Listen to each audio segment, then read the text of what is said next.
Hey, what's up, everybody? You know who it is. I don't think I need to introduce myself on this podcast. If you don't know who it is, you need to go back and check out some of the other posts. Maybe you just jump right into this one randomly. I don't know how you got here, but you got here. But I do appreciate you being here. What I want to do right now is I want to talk about media programming in the Y2K, and how it is affecting black people in a detrimental manner. Um, the media has an agenda, and I think they do it subconsciously. I'm gonna be honest with you. I think a lot of it is subconscious, but some of it is intentional. And some of it is white people thinking they're doing good. And again, it's like, damn, did you not consult with somebody? Did you not consult with at least 20 different black people? And I'm not trying to say pick Jason Whitlock, because you know what Jason Whitlock is going to say out of his mouth. He's going to say something crazy and something anti-black, more than less likely.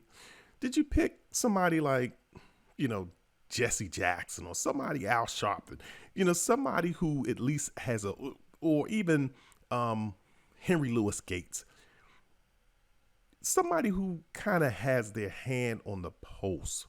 Michael Eric Dyson. Jesus, talk to somebody who talk to at least consult with at least 10 black people before you start pushing a particular agenda. Because honestly, I'm gonna say this. I think this white people are either just, and I'm not using the word ignorant to be offensive, but I'm just using it, or maybe let me pick a softer word. They're unaware. Let me just say you're unaware. Either white people are just totally clueless and unaware, or they're doing this stuff intentionally. And some of it, like I said, some of it is intentional and some of it is not. But it's all done through the media. And what black people need to understand is the media is very important. When you control the media, you control a lot of the way you can program people to think. That's what the media does. Why do you think so many companies spend so much money on marketing, advertising? Because they're programming something into your head that something is cool or that you need something. And through control of the media, if you keep pushing something through the media enough, people are going to buy into it. Most people. Because most people are followers. It's just the honest to God truth. Most people are followers. And a lot of these agendas, specifically these racial agendas, are getting pushed, and they really do not benefit black people. And I'm going to talk about two, and really I'm just talking about Hollywood in particular. I'm talking about the media in particular. And some of this, again, is intentionally done because what white people are trying to do, let me just start here. Let me start here. There's white people in this country, Europeans, who they understand, they're like, we have a serious racial problem on our hand. They understand and they acknowledge that, hey, this this racism is out of control and we really need to do something about it. But the problem is that they're ignorant to what really racism is. They're assuming that racism is black people hating white people, and no, that's not racism. That's prejudice. That's a bias. That's hatred. Racial hatred is bias, but it's not racism. Racism is a system of oppression. And even if it was bias or prejudice, the problem is not with us. The problem is with white people systematically oppressing blacks. But the white people who think that they have good intention, they're like, in order to eliminate racism, what we can do is just people in this world, and there are people in this world, let me just say this. There are people in this world who think that we're going to sex ourselves out of racism. I'm using the word sex, to keep this PG-13, right? But I want to use the F word, right? They think that the only way we're going to get out of racism is to sex our way out of it. If white men and black women and everybody just bangs everybody in just one big orgy of racial love, that we're going to breed these super babies into the world and we're going to have no race at all. Everyone will just be everything. It's not going to solve your problem. So that's what the media is trying to do. Instead of white people saying, look, we need to address ourselves, just like black people need to address their psychological issues, white people need to address their psychological issues. They really do. And you need to probably have better conversations and get some consultation from some blacks to say, what can we do? How can we do it? Devise a real plan. Because what Hollywood's trying to do is, this is intentional. Let me talk about the intentional thing that Hollywood's trying to do. The intentional thing that Hollywood's trying to do is say, if we force down people's throat a bunch of interracial couples, and particularly what they're pushing is white men with black women, because the white man has always desired the black woman and has wanted to get his hands on the black woman. There's a history of that. There's a history of that throughout slavery. There's a history of bedwenching throughout history. That is a fact. That is a fact. If you're offended by the term bedwenching, then you don't belong on planet Earth. You just need to go ahead and go somewhere else, because it is. If you're offended by it, it's a word, it's a term, it's a fact. It exists. And so what white people are now trying to do is institute bedwenching into the media. And this is no lie. We're talking about 2000 now. We're in the year 2000. And honestly, I'm turning on my television in the year 2019, 2020. And I talked to my sister about this, and she said, you know what? Me and my husband were just saying the same thing. I'm not going to say her husband's name. But she was like, me and so-and-so were just saying the same thing. In every conversation I've had with a few other black people here, we've been saying, we see it and we don't like it. This is what we don't like. Every time I turn on that television, when a commercial comes on, I see a commercial with a white man and a white woman, a beautiful white family, whatever commercial it is, and they're doing whatever it is, eating flapjacks or whatever, and playing and laughing and smiling, and then the brand flashes across the TV. I see an Asian man with an Asian wife with Asian children.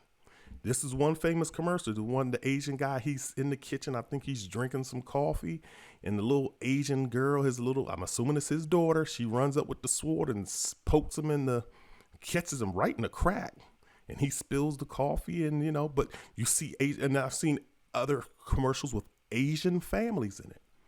You get to a black family. You get to a black family. They have this one commercial. It's a white guy, and I guess he has some pains. It's a kind of like a commercial for, I guess, some kind of medication, some kind of condition that people suffer from.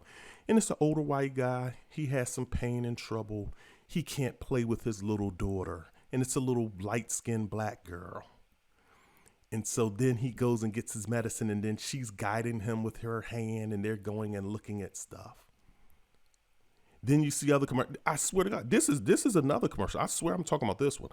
I swear this commercial doesn't even feature the white guy, but it's a black woman, and they always like to pair a white man up with a light-skinned black woman. We'll talk about that later, because they love them light-skinned black women. But it's a mattress commercial. And they show different couples. So they show a white woman laying down in the bed with her white husband. They show this other couple. They show two Asian people laying down in the bed. They get to this black lady. She lays down in the bed. Excuse me, my voice just cracked. But she lays down in the bed, and literally there's a silhouette of a man behind her. But if you pause that television, he's white. And then she just lays in the bed. And then they have an extended version of the commercial where they wake up the next morning, and it's a white guy, the black lady, and they have their little family.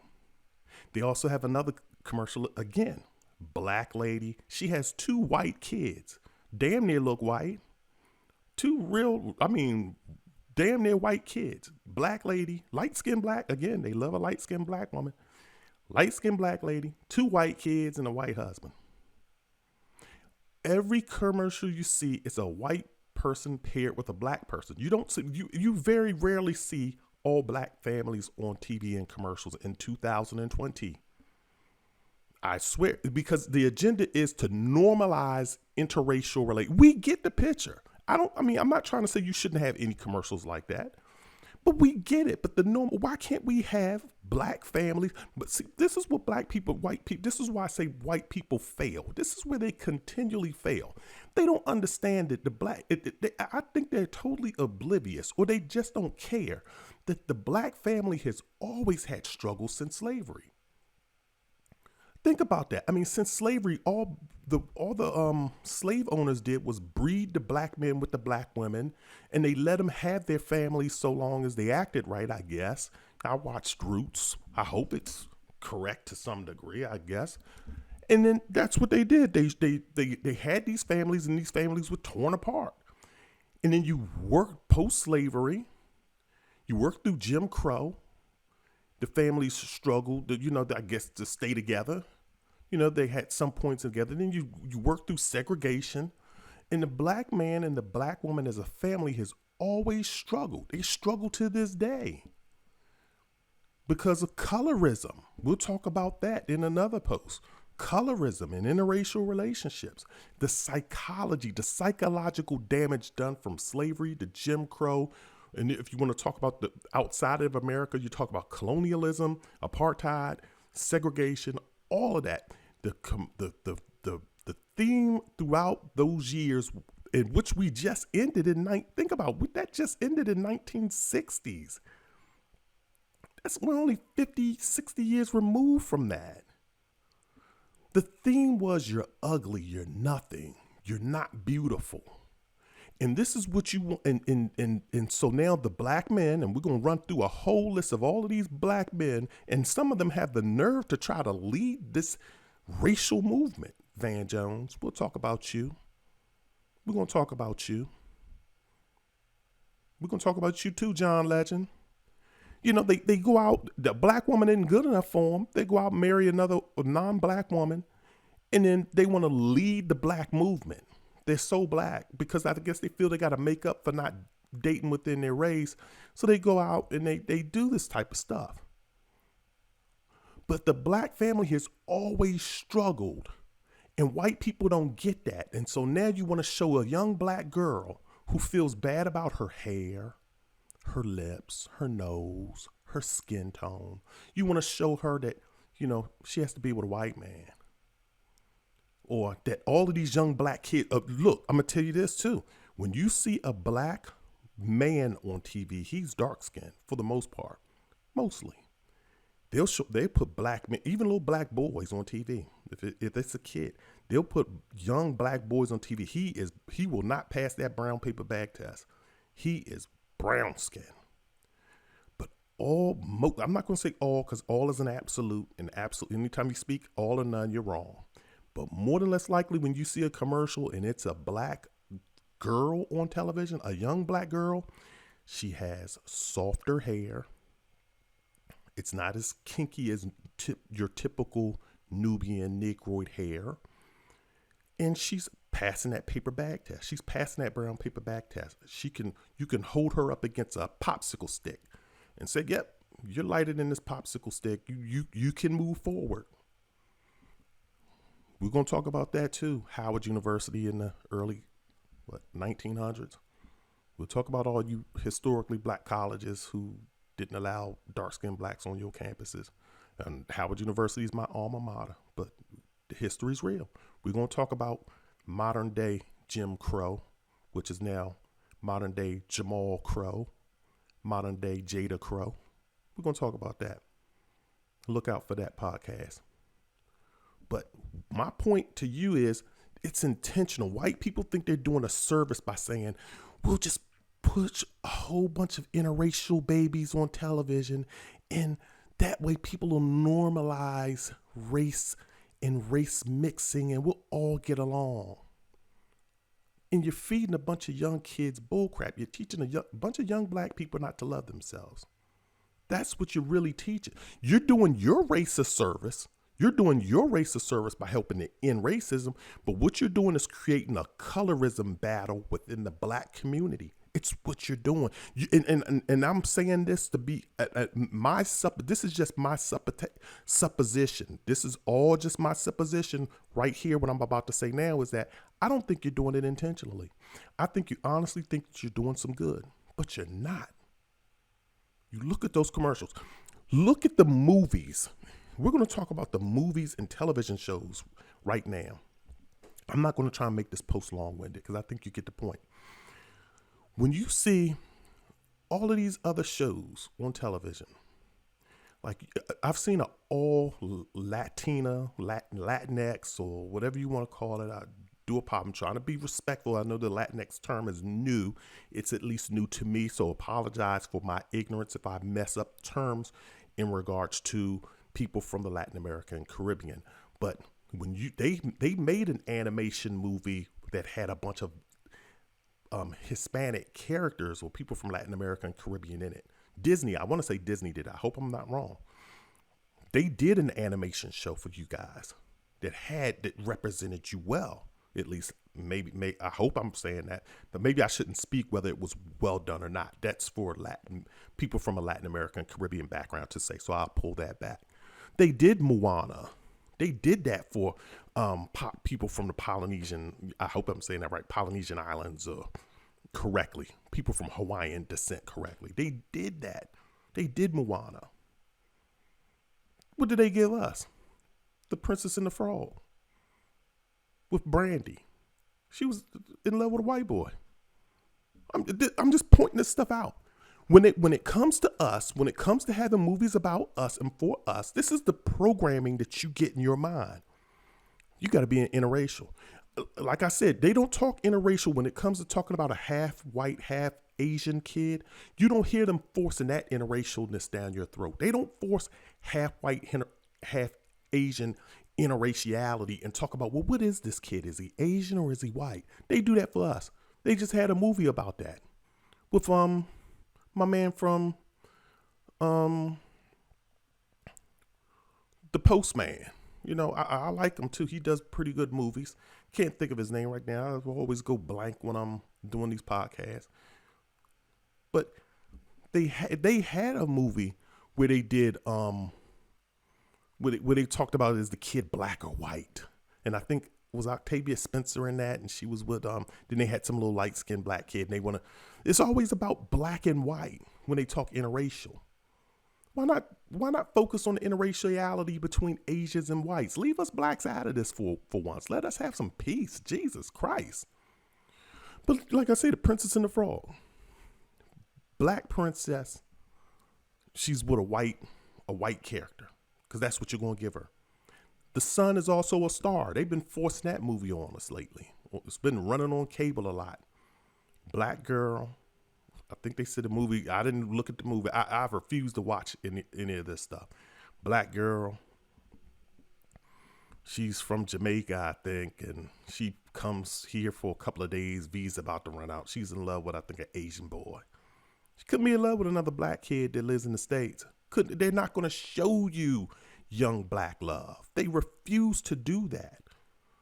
See You Yesterday. This is a Netflix. I told Netflix has, if you want to talk about bedwenching and a lot of bedwenching going on, watch Netflix.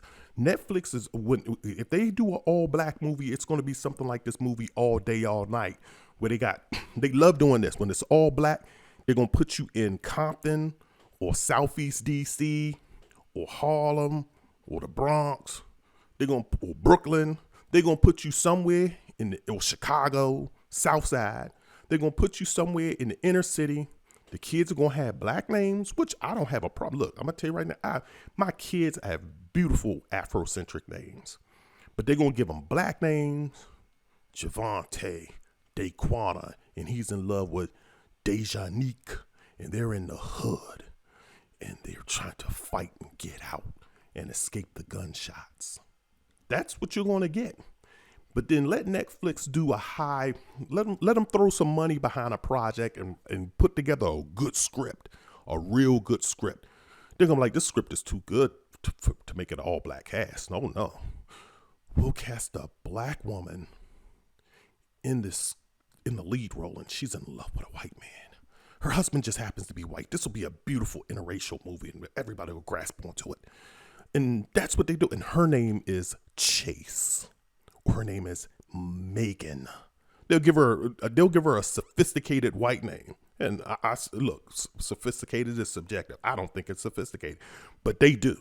She can't have a black name because she's not in the hood. She's middle class. She's upper middle. So her name is Sarah. And she's in love with Jonathan. And Jonathan and Sarah have a baby together. And their baby gets kidnapped. And they're trying to find their precious mixed baby. He's not black. He's mixed. So they're trying to find their mixed baby. They had a movie something like this. I don't know what her name was, but Kerry Washington was in it. She was married to a white man. I think something happened to the kid. I didn't watch it. Like I said, it popped up in my Netflix. I immediately gave it a thumbs down. I'm not watching that. But the son is also a star. Young love with a black girl. She in love with an Asian boy. So let's move on. Dear White People. Let's go to an older movie. It's the perfect movie for you to give this woman a black boyfriend, and her black boyfriend fight for justice on a PWI, predominantly white institution, campus. And you don't. You make her fall in love. Here they have a black girl fighting for the cause. She's probably the young Angela. What was that girl name? Not Angela Bassett. Nikki Giovanni. Angela from the Black Pack. I tell you, I lose my mind when I grab this microphone and start putting this stuff on. But I do apologize for forgetting your name. I swear to God, because you are my girl, Black Panthers. I love you. But this girl is on this college campus in this movie, Dear White People, fighting for the cause, fighting for black rights. And then she goes to her campus. She goes to her dorm room, lays down, and lays next to her white boyfriend. Her and her white boyfriend are fighting for justice. Dear White People. They have to do this for this movie to show you that she's not told. Yeah, she's a rebel, but she's not a racist. Black people can't be racist. We can be prejudiced. We can be biased. We can't be racist. But they try to do this to soften the character up and make her a little bed, throw a little bed wenching in there just for the white, to feel the white man's appetite. They do this. I'm not lying. I'm not kidding you, man. Let's move down the list. I'm not going to belabor that point. The Hate U Give. Another movie, just like Dear White People. Here's a young black girl. They got her fighting for her life in the hood. And one of her hood buddies gets killed. But she goes to a elite private school around good white Christian folks. And her white boyfriend, she's in love. They got to give her a white. And the sad part about it is this shit, excuse my language, because I try to keep my stuff PG-13, but this crap is made up by a black person. I do believe, correct me if I'm wrong, people. I could be wrong, so I'm going to put an asterisk beside this comment for you to verify this, but this is written by a black person. I got to make her fall in love with a white man, because that's my secret desire, to do it with a white man. Be in love with a white man. I don't know where I get that from. You get it from slavery. You do. Black person wrote this. And the white studio should have corrected it. White studios correct this all the time. White person should have grabbed this script and said, like, look, let's make this Joker black. If you want me to publish this, if you want me to produce this and make it into a film, this has to be black.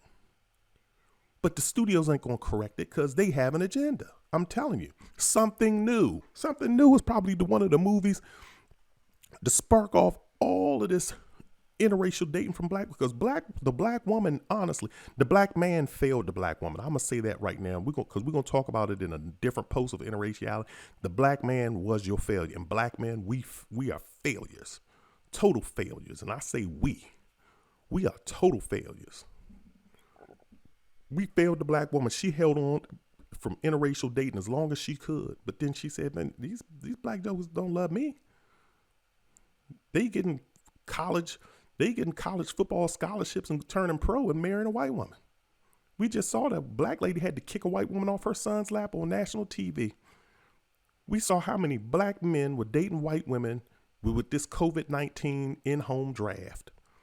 It is pathetic and sad. A black woman said, I have no other choice. Either I'm going to be gay or I'm going to date a man. And I love men too much to go gay. And I'm not trying to say there's anything wrong with being gay. But I'm just trying to say she has a sexual preference. She prefers men, but the men that she wants don't love her, I guess.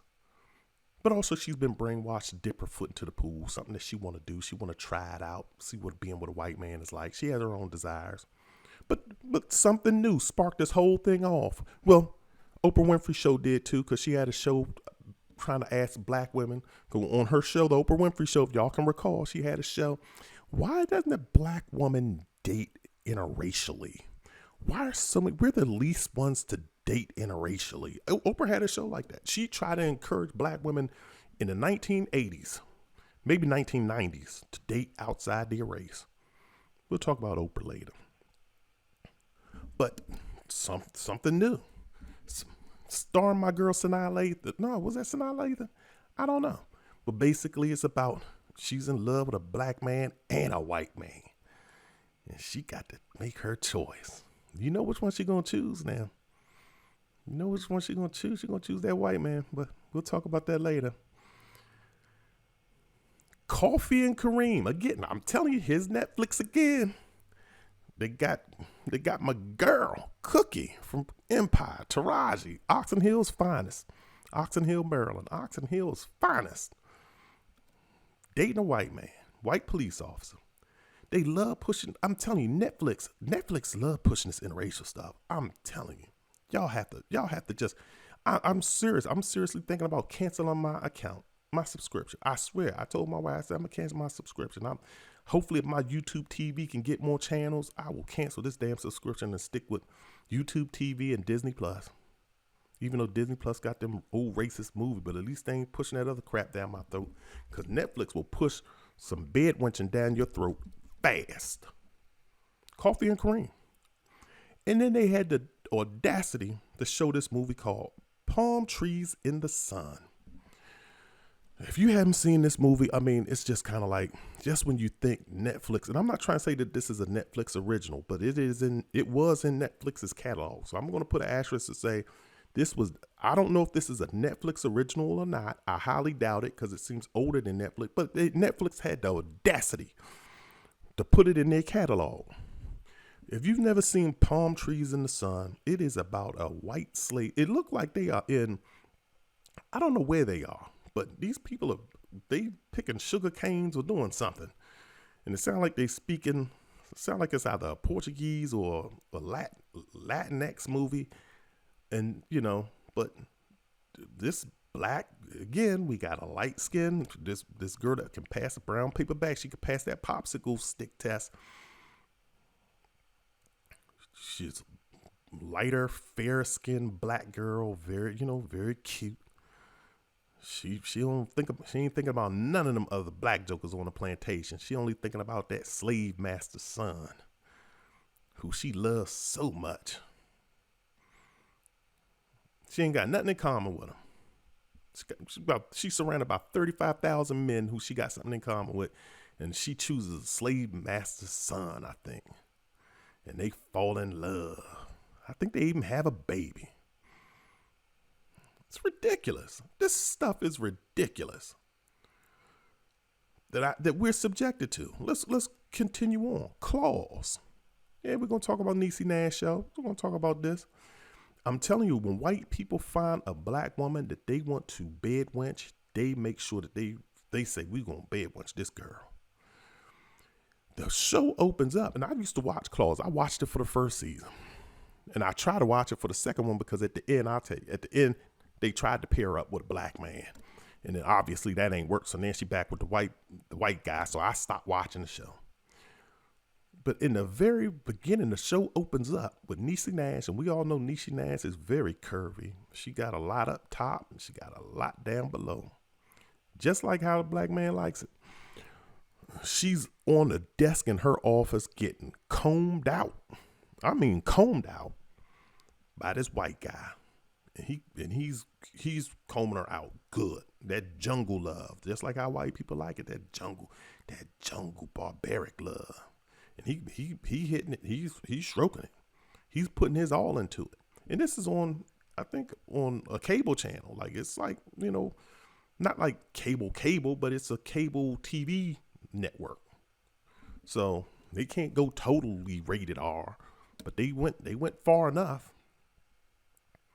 In this whole movie, he's combing this girl out.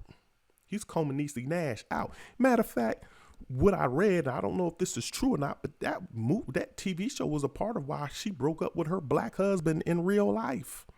He said, number one, I guess because of, cosmetic surgeries, but then also too, he said it was because of this show. And I guess some of the sex scenes in the show bothered him. It bothered me. I don't blame him. But they probably had other issues too. But this is what I read. This is not coming from me. This is what I read. But we're going to talk, but claws, again, they love making a bedwenching out of a black woman. This is all black women with white men. We ain't even talked about Billy Bob Thornton and Halle Berry. That was pretty much rated X. That pretty much was rated X. You might as well get your napkins and your baby oil ready on that one. Because I'm telling you, when they find a black woman that they want, they gonna get her. And they gonna put her in all their movies. Carmine Jogo. Carmine Jogo ain't did a black movie with a black man ever. She was in, what's that movie? Alien Covenant, or one of them alien movies, married to a white man, or involved with him. Everything you see Carmen in, she's with a white man. She ain't even married to a black husband no more. I'm pretty sure her next man gonna be a white man. Because she's around, that's what she's around. They've captured her. Look, Paul Mooney was not lying when Paul Mooney said that when white people want you, they're gonna take you. Paul Mooney was not lying.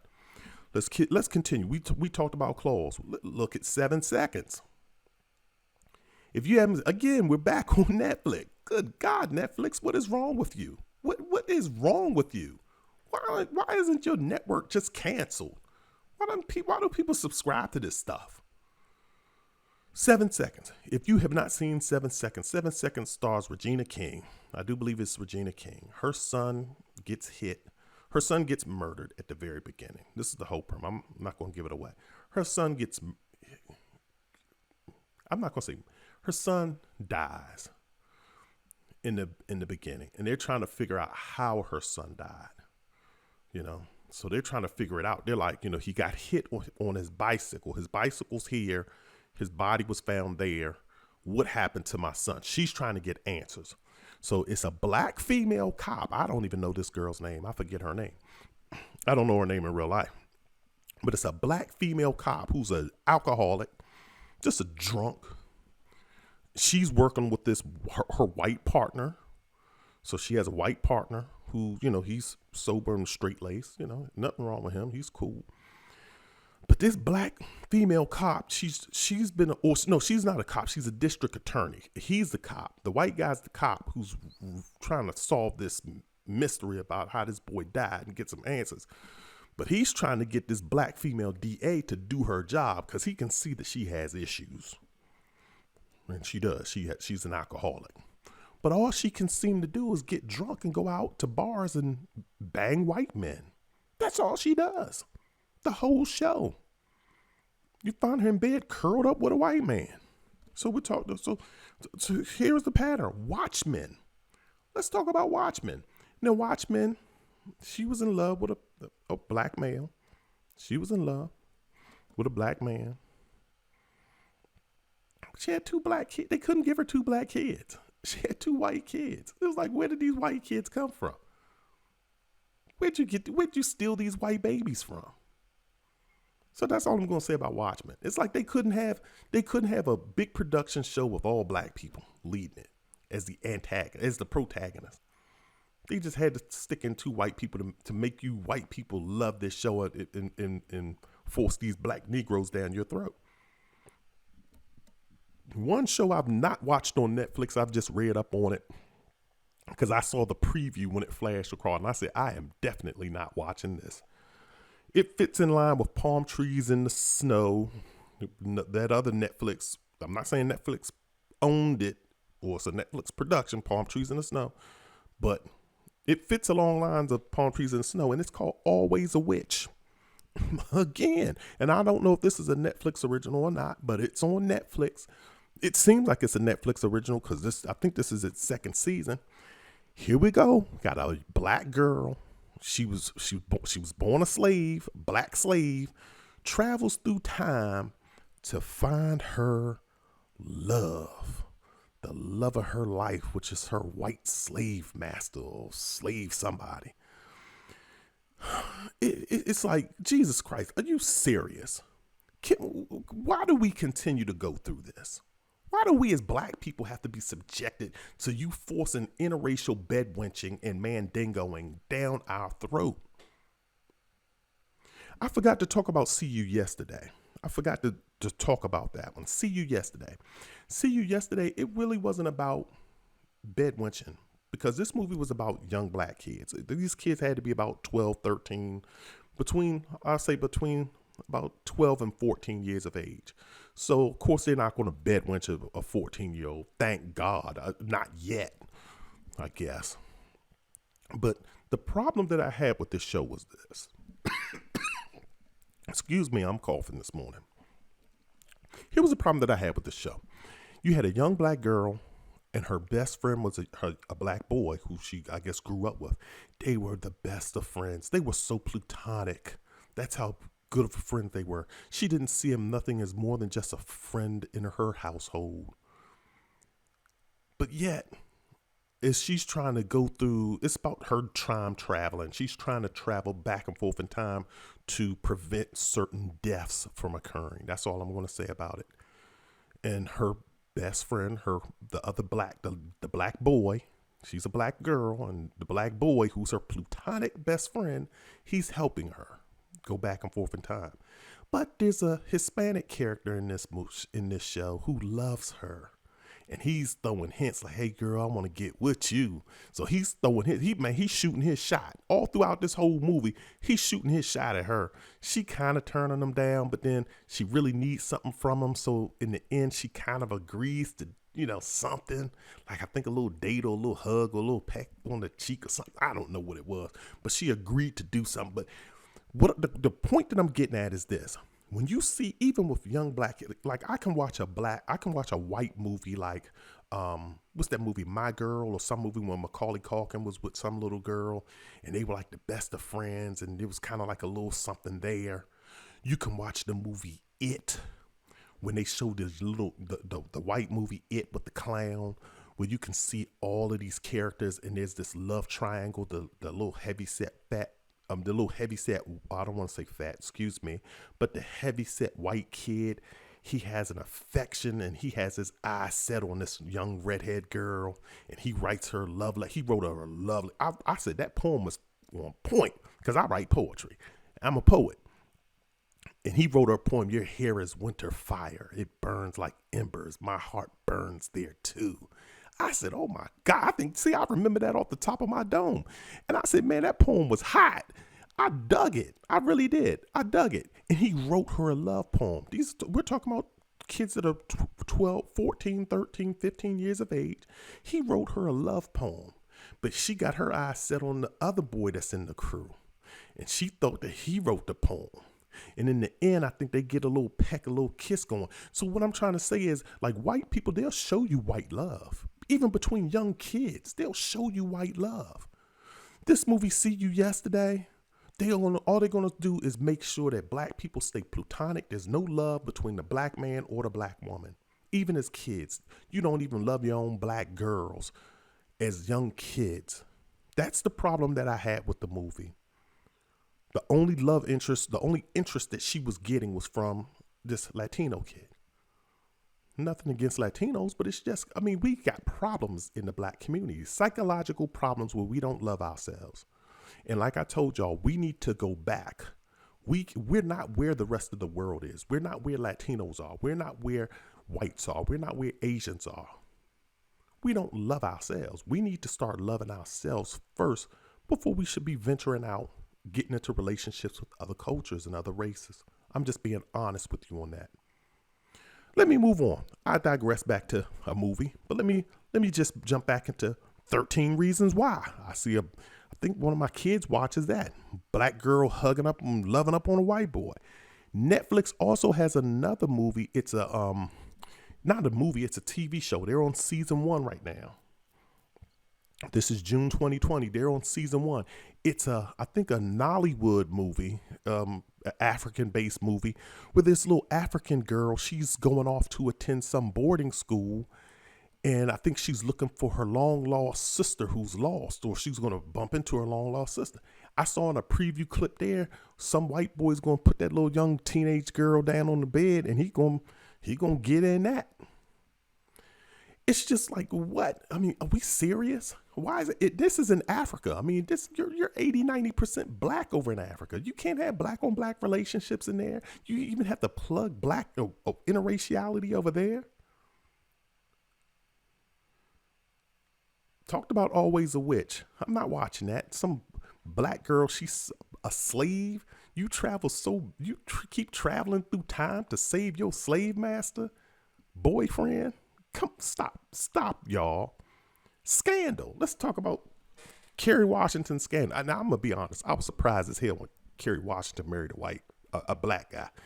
I'm not gonna lie. In real life, I'm talking real life. I was so surprised. And Ndamukong Suh, I was very surprised. Not Ndamukong Suh. I'm sorry. He has an African name, not Ndamukong Suh. I'm sorry. I take that back. He used to play for the Raiders. I forget his name. But it's something like that. I forget his name. I'm not even going to try to remember his name. But I was very surprised that she married a black guy. But scandal. All you got, this black woman ain't got nothing better to do with her time but chase after a president, a married president.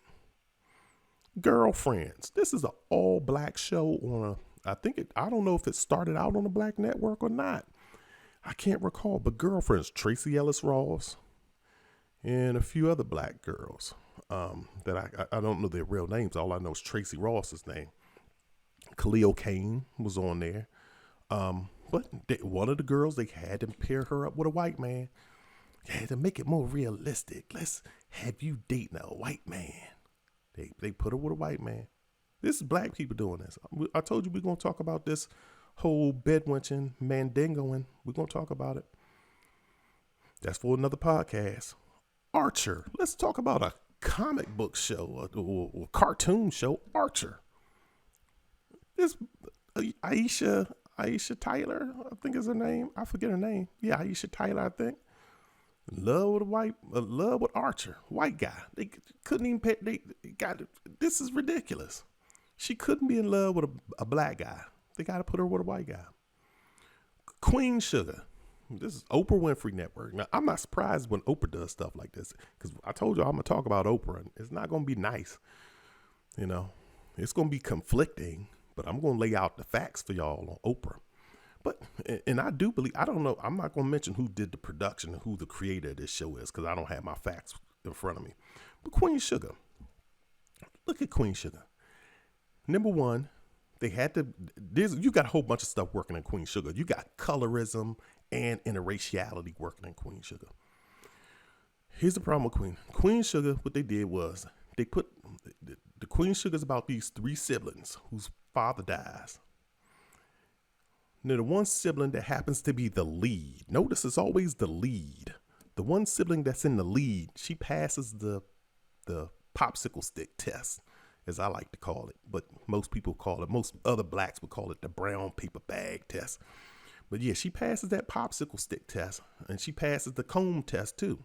She has thin hair and her skin is lighter. Her brother and sister are dark as coal. They're not bad looking people. Cause trust me, if I told somebody, if I ever had the movie be played by my life, I had that young joker in that movie. I forget his name, Sidibe or whatever the heck his name is. But, he'd be playing me. I'm not trying to sound like I'm after this joker, but if I had to look like somebody, it would be him. The other sister, the dark-skinned sister, she fine too. So if I had to shoot my shot on that show at somebody, it's gonna be her. But what did they do? See, I'm gonna introduce y'all to something called bona fide operating qualifications. We're gonna talk about that later on. Bona fide, keep that in your mind. But what they did was they gave the other sister, the light-skinned sister, a white mama. It's like, how in the hell did your country ass father go to L.A. from Louisiana? I think they're in Louisiana. How he go to L.A., make a baby with this sophisticated white woman, and then come back to his country farm? Doesn't even make sense. But you have to see the show and know about the show to be like that plot line. It was just a way for them to do a bona fide operating qualification And I'm going to talk to y'all about bona fide operating quality. I learned that term at Howard University. And that's probably one of the terms that's coming back to help me out so much. And I say, man, I learned about this, 20 years ago. They don't even talk about bona fide operating qualifications anymore. But it exists. But they did a bona fide operating qualification on Queen Sugar. They said, we're going to give her a white mama. So then that way we have to cast a light-skinned black in the lead role. And that's what they did. And that's a bona fide operating qualification. She had to be light-skinned because her mom's white. That's what they're basically saying. So that's how they could put in a quote-unquote attractive black into the lead role. And then you got these other two characters that are in the show. You know, they're very dark. No problem with that. But the dark-skinned sister, she got all kind of problems. And she can't do nothing but find her way to a white man. That's all she can do in this show. She in love with a white police officer. They gave her a black love interest and she turned him down. She said, I can't be with your black ass. Seriously. She's a black activist. He's a black activist. She got so much in common with this joker. And she in love with a police officer that she got so much conflict with. I got out of that television. It's a good show. It started out as a good show. I got out of it. I said, the hell with this. I can't watch this crap anymore. And now, from what I hear, they done gave the light-skinned black girl a Hispanic boyfriend. She done left the black dude, and now she with a Hispanic man. It's sad. Anyway, but that's Oprah Winfrey. That's Oprah Winfrey Network. I'm not surprised. Umbrella Academy. We back at Netflix. How do we seem to always find our way back at Netflix? How do we always find our way back at Netflix? Umbrella Academy. Again, here we go. These white men, they love a light-skinned black woman. So what they did was they cast this light-skinned black girl with long, curly hair. And she in love with her quote-unquote brother, because all of these kids were raised as brothers and sisters, but they're not biologically related. But she's in love with him. She in love with the white boy. No other black kid in sight on this show but her. They put this light-skinned black girl on the show. She talk white. We're going to talk about talking white. Y'all check out my post. There's such a thing called talking white, and it ain't about education. It ain't about being articulate. It's just about a dialect and a pattern, a vocal pattern in your voice. She talk like a white girl. Her jargon is white. She in love with a white boy. That's what it is. That's Umbrella Academy. Outer Banks. Now, this is kind of getting into not really. This show fits into both intentional and unintentional. And that's why I'm going to bring it up here. And that's going to be my lead into the unintentional racism and or castration that Hollywood does. Outer Banks is a show, I guess they're in Outer Banks, North Carolina, I'm assuming. And it's like two white boys and a black guy. Two white boys and a black boy, they're friends. And then they have this black girl. Again, she's light skinned. She passes both the brown paper bag or that popsicle stick test. And she also passes the comb test. So she's one of them light skinned, ambiguous, racially ambiguous blacks, if you look at her. And these two white boys are in love with this white girl. This black girl. They in love with this black girl. Both of them are shoot. I only watched the first episode, so I don't know what's happened since then. But these two white boys are in love with this black girl, and they kind of trying to impress her, and they trying to shoot their shot. And then the little black kid, he's just a math whiz, or he's some kind of genius, some kind of rocket scientist, some nerd, basically. And he's just, and it's good that they ain't make him a gangster. Don't get it twisted, because now you white people are probably going to be like, well, he could have made him a gangster. But yeah, they made him a nerd, and he has no no love or interest in this black girl whatsoever. Here he is, young black boy, no interest in this black girl whatsoever. Swear to God, I don't make this up. I don't make this stuff up. And these other two white boys is shooting their shot at this black girl, and he's just sitting up there playing with computers and just being the androgynous character on the show. And that's going to be my lead into the unintentional side of what Hollywood's doing. Intentionally, they're trying to pair black women with white men, because that's been the white man's desire for eons, since they came across a black woman. So you've seen the intentional stuff that they've been doing with the movies that I just ran down the list. Now let's look at the unintentional things that they do in Hollywood. And I'm be honest, I think it's unintentional, but it could be could be maliciously doing this to blacks. They could really maliciously be doing this to blacks. It wouldn't surprise me. I gave you the example of Outer Banks because this black kid on this show, he's just a nerd. He's busy playing with other stuff. He's just there. He is androgynous. He is sexually ambiguous. You don't know what he is. There's no sexuality in him at all. Let's look at some other shows. Let's look at the popular show Walking Dead. AMC's The Walking Dead.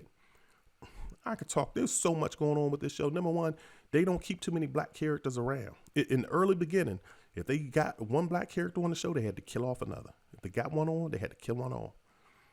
But in this show, if you looked at the show in the early beginning, like I said, I got out of this show, so I'm not watching the show anymore.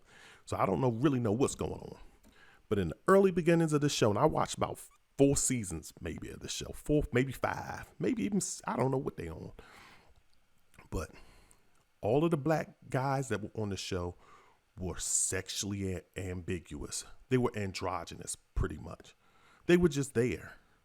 You saw all of this love building up between other characters. Rick and Shane, and Rick's wife had a love triangle going on where she was in love with both men. She was pregnant. She didn't know who the baby was by. All of these other characters, Carolyn had a husband. He was beating the heck out of her, but she had a husband nonetheless. She was in love with something on the show, and she was meek and weak till she found her ground there. She's strong as hell on the show. And all of the black characters, T-Dog, he's just there. Eating popcorn, cutting down grass, killing walkers, and just being a foot soldier. No love interest. Then Sasha came on the show, black girl, and she had her brother. I forget his name. He played on The Wire, and then he's gone on to do other things. I like him as an actor. I forget his name though. But Sasha's on the show, and she has her brother, and then her brother's there. He has no love interest. He's just kind of tough and mad, and then all of a sudden he has a nervous breakdown, and the only thing he can do is carry along Rick's baby. You know, because him and Carolyn got separated with these 2 little white kids and the baby, and then he couldn't find himself to kill anymore, and so he just had a nervous breakdown in the middle of the apocalypse, matter of fact. So Carolyn had to step up and be the soldier and take care of everything, and all he became good for was carrying around his baby after that.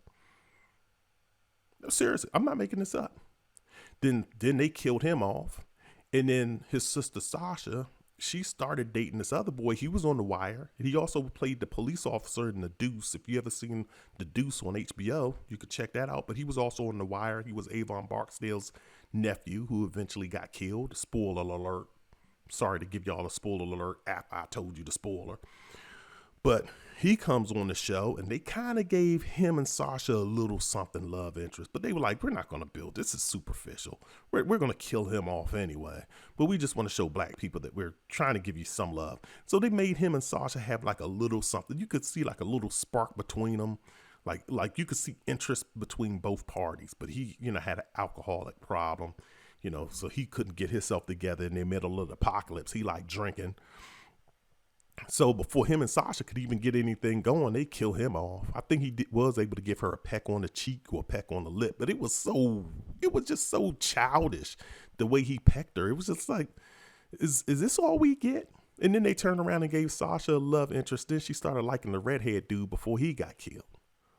So they kind of built up a little love interest between that. Then Michonne, they pair her off with Rick. Of course, Rick banging her. He combing that out. They make a baby together, so I heard.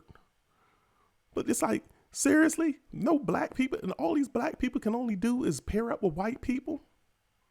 I got out of it when, I guess, the Lion King was on that show.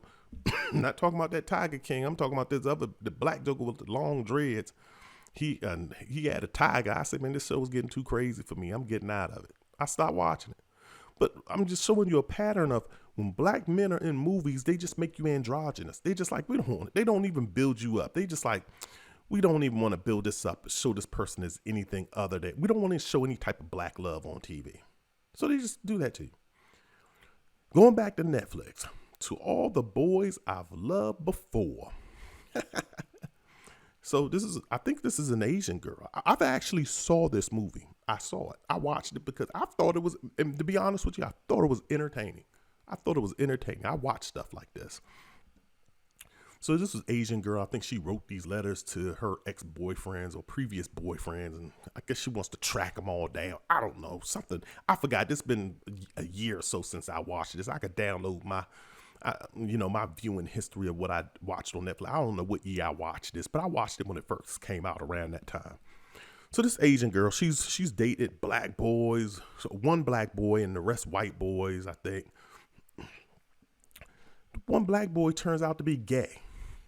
When she goes back to see him, because she trying to track these boys down, he turns out now he's gay. This is what they do to black men.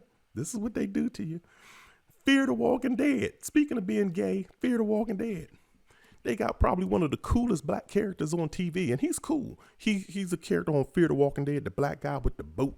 I forget his name in real life. I forget the character's name. It's been so long since we've had television shows because of COVID-19. But he's a character that had the big yacht, and he got everybody out. And, he's kind of like one of the mainstay characters in the show. So I give Fear the Walking Dead credit for keeping him around for so long. But he had one love interest. He turned out to be a gay. He turns out to be gay, and he also turned out to have a non-black lover, because I think the guy was Hispanic or maybe white. I don't know. But then after that, he's just in the show. Everybody else has love interests and, boom, boom, boom. No. They have the cool country dude. It's a cool country dude the last season. Cool country cat can shoot the heck out of a gun. And he's in love with this girl, and he's fighting. He's going to say, I'm going to hold on to you. And they build up that love interest between white people. Black people, they aren't building up any love interest. These characters are just there. It's sad. Again, I've already talked about See You Yesterday. That showing the androgynous black boy. No love interest in the black girl he grew up with. None whatsoever. That's usually your first crush, the girl that you see the most around your way. Game of Thrones. Let's talk about Game of Thrones. Here it is. You got a whole bunch of love interests floating around on Game of Thrones, and just plain out sex on Game of Thrones. Just sex, and love. Hey, little Tyrion. He's he's a little person. Tyrion, I mean, if you know the real act, I love him as an actor. He played, it's a good movie, but he has a love interest. He falls in love with a woman, and they make a beautiful love story with him until it goes wrong, but they make a beautiful love story with him. Hell, even Tyrion Lannister's brother, Jaime, and his sister, Cersei. I mean, even though it's incest, but they like, hell, y'all getting together and y'all have a beautiful love story. The movie starts out with them in love, and it ends with they end being in love and together. The way it ends, you have to see it. I'm not going to tell you if they lived or died, but they end together. Hell, Jon Snow and Daenerys, the aunt and uncle and nephew and auntie.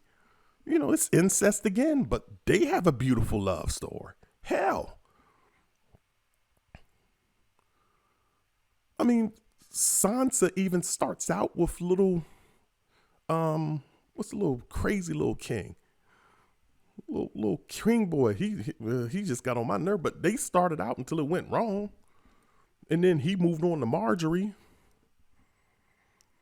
But there's a whole bunch of love going on. And then it's just pure sex throughout the whole show. Just pure sex. But it's all with white people. Pure sex. And pure love stories. Then you get to the black people, the two slaves. Both of them damn slaves. And of course the black dude, what did they do with the black dude? They cut his ding-a-ling off. I don't lie. He's a soldier.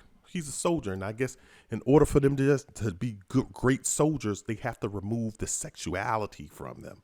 So he was raised and cut and castrated. I'm not playing. They do find a way to make him fall in. I will give Game of Thrones this one credit, is that they made him fall in love with a black girl, because typically he's a part of this. Like I said, he's a part of these soldiers that are supposed to just be drones. That's all they're supposed to be, is killing machines, drones. But come to find out, he actually has passion and he can actually have sexual feelings towards somebody. And he has his eye on Missandei. I think her name is Missandei. Missandei from North. And she black girl. Of course, light-skinned black. She gonna pass the brown paper bag test. She gonna pass the popsicle stick test. And she may pass that hair test. I don't know. Her hair, well, maybe not. But she passes one of the tests. And but still, they did give them a decent love story. I will say that. They built them up somewhat, but they castrated him. So he couldn't do but so much in the bedroom. He can only do but so much. We talked about Game of Thrones. Raising Dion. Again, we're back to Netflix. All roads lead back to Netflix. I'm telling you, Netflix is boy, I don't know. I got to cancel my subscription. Let me tell you about Raising Dion. Raising Dion is about a black mother raising a black child that has supposedly superpowers, right? Here's the thing. There's nothing wrong with that. She had a husband who was a boy from Wakanda, the antagonist to Chadwick Boseman, Michael B. Jordan. Michael B. Jordan makes pop-up appearances as kind of like flashbacks because he's dead. So here you have a black woman who has this white man who has an interest in her, but she's turning him down, I think, from what I watched. Because I did watch some of the show, and I really didn't find the show entertaining too much. I was really not totally into it. But she was turning down his affections. But she keeps having flashbacks of her dead husband. Here it is. Now they want to say, well, yes, she was in love, but he died. Oh, how fortunate for Netflix and how fortunate for the writers of this show that this black woman can't be in love because her husband's dead. He's dead. He's freaking dead. Jesus Christ. And the last show I'm going to talk about is The Deuce. Not really. The Deuce, and that's with James Franco. It was, I think, an HBO show because it's on my HBO Go. That's what I've been watching it, so I'm assuming it's an HBO show. The Deuce was actually a pretty good show. The only problem that I had with The Deuce, again, here you had a black girl, pretty little black girl. She was an escort turned porn star. Her manager, aka pimp, was a black dude. But they didn't have a love interest in each other. He was more interested in sleeping with that white girl. More so. Cuddled up with her. And him more had like a brother-sister type relationship. There was nothing there. He showed no interest. He showed interest in his other girls that he managed. But he showed no interest in her. And then she wound up finally leaving and going on with her life, which is good. They kind of tried to give her a love interest, but they didn't really build it. They just built it where this black guy was showing interest in her because she went off to school. She started taking night classes or something. And this black guy was showing interest in her. And she was kind of not really trying to field his advances because I guess she had her past. And I guess she knew that it was going to come back to bite her. And she eventually told him about it, but they never built up to say, like, I don't care about your past. I love you for the person you are now. And they kiss and, they show that they're together. She just moves away. And that's how the show ends. And then the other black guy that's in the show, it's another black guy. He's kind of like a bouncer at the bar working with James Franco. James Franco's playing twin characters. He turns out to be gay, in love with transvestites. So this is the type of stuff, and that's why I say it may be unintentional that they're writing stuff like this. I'm trying to give y'all the benefit of the doubt. That's why I'm trying to say I think you're doing this unintentionally, not trying to build up black characters, because you're trying to build up. I'm not going to lie, when I write scripts and stuff, because I do have a script that I've written, I try to write it from a black perspective, and some of the white characters that I have, they're there. I've only written one script, so let me just put that up. Like I've written 1,000 scripts. But I have a script that I'm trying to pitch, but I'm trying to write stuff for us. So I get it, but that's why you need more writers in Hollywood that are making black shows. And these studios should be encouraging black shows. But you're not, because you have your own agenda. The media has its own agenda they're trying to push down your throat. And that is interracial love, race mixing. And it's going to come at the detriment of black people because black people don't have self-love. We don't love ourselves. Look at our entertainers. Look at everybody who's married that's in Hollywood or in the NFL or in the NBA or in the MLB. They're married to white women. Look at all of our leaders.